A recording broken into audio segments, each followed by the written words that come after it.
মামুনকে নিয়ে একটা শুনানি করলাম, সেটা হলো যে এই প্রিন্স মামুনের নামে আজকের যিনি নারী শিশু নির্যাতন দমন আইনের বাদিনী মোহনা, সে নতুন আরেকটা মামলা করেছে আমাদের বিরুদ্ধে। এই মামলাটা হলো পেনাল কোড সেকশন 309A, আত্মহত্যা প্ররোচনা।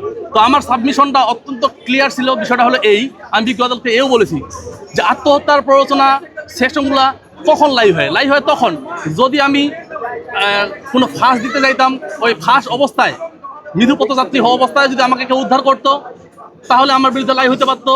নতুবা আমি ভিকটিম যদি আজকে বিষ পান করতাম, আমাকে কোনো হসপিটালে নিয়ে গিয়ে আমার প্রাণ রক্ষা হইতো, তাহলে আমার বিরুদ্ধে এই সেকশনে এলিগেশন আসতো।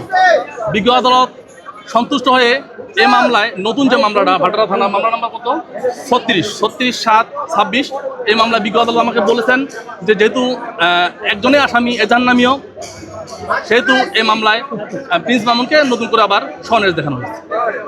আমাদের আজকে একটা ফুটাবো আছে, আমাদের নারী শিশু নির্যাতন দমন আইনে যে মামলাটা হয়েছে, এটা আজকে জামিন শুনানি হবে। এখন পর্যন্ত বোর্ড পড়েনি, বোর্ড পড়লে যে সংশ্লিষ্ট বোর্ড পড়বে ওই বোর্ডে শুনানি হবে। আচ্ছা, আপাতত আমরা নতুন করে মোহনা বাদী হয়ে দুইটা মামলা পেয়েছি। একটা হলো নারী শিশু নির্যাতন দমন আইন, আর একটা পেনাল কোড সেকশনে, দুইটাই ভাটারা থানাতে। তো স্বনির্দেশগুলো শুনানি হয় আসামির উপস্থিতিতে, কোর্টে উঠানো হয়েছে, আমরা সাবমিশনে রাখছি।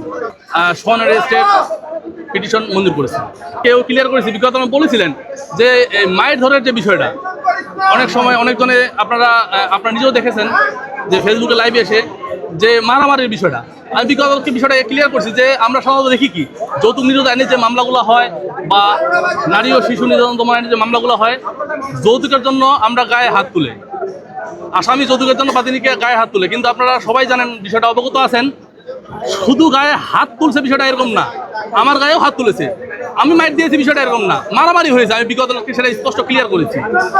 আমি স্পষ্ট ক্লিয়ার করেছি যে ওই দিন রাতে বেলায় মারামারি হয়েছে, কিন্তু আমি যৌতুকের জন্য মাইট দিছি বিষয়টা এখনোই অতটা থাকে। কেন দাঁড়িয়েছি, আমার কাছে যখন আমি একজন লয়ার, আমার কাছে যখন ক্লায়েন্ট আসবে, সে আমার কাছে সম্মানিত ক্লায়েন্ট আছে। হ্যাঁ, আপনি প্রশ্নটা করেছেন যে অনেকজনে কেন দাঁড়িয়েছি, আসলে বলে অনেকজনে বলতেছে যে আমরা যখন এর থেকেও খুব খারাপ ক্লায়েন্টের পক্ষে দাঁড়াই তখন কিন্তু কথা হয় না। এখন কথা হচ্ছে কেন জানেন, আসলে মামুন তো প্রতিষ্ঠিত, সেটা সে টিকটক দিয়ে হোক, সে মিডিয়ায় হোক, সে কিন্তু প্রতিষ্ঠিত। এই যে কিছু মানুষের ঈর্ষা হিংসা, এজন্যই এরা বলতেছে যে আমি কেন দাঁড়িয়েছি। আমি অবশ্যই দাঁড়িয়েছি, অবশ্যই দাঁড়াবো এবং তার পাশে সারাক্ষণ থাকবো। সর্বশেষ হলো আমরা আজকে একটা জামিন শুনানির প্রেয়ার আমাদের পেন্ডিং আছে। আমরা বোর্ড পড়লে আমরা শুনানি করব, আমরা আশাবাদী আমরা ন্যায় বিচার পাবো, জামিন পাবো।